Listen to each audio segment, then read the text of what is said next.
அரைச்சி விட்ட mutton gravy எப்படி செய்கிறதுன்னு பார்க்கலாமா?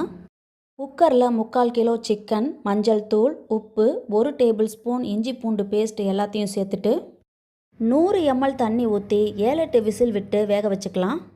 அடுத்ததாக பேனை ஹீட் பண்ணிவிட்டு 1 டேபிள் ஸ்பூன் நல்லெண்ணெய் சேர்த்துக்கிறேன். 10 பாதாம் இல்லைன்னா 10 முந்திரி எது வேணாலும் சேர்த்துக்கலாம்.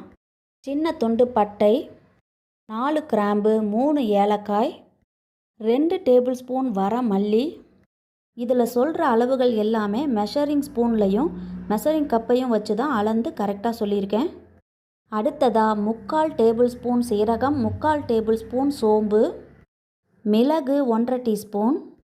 காரமான மிளகாய்ங்கிறதுனால 5 போதும். இதே காரமில்லாத மிளகாயாக இருந்தால் 10 கூட நீங்கள் சேர்த்துக்கலாம். கசகசா இருந்ததுன்னா 1 டீஸ்பூன் அளவுக்கு சேர்த்துக்கங்க. அது என்கிட்ட இல்லை, அதனால் சேர்க்கலை. கடைசியாக 3/4 கப் தேங்காய் துருவலையும் சேர்த்து வதக்கிட்டு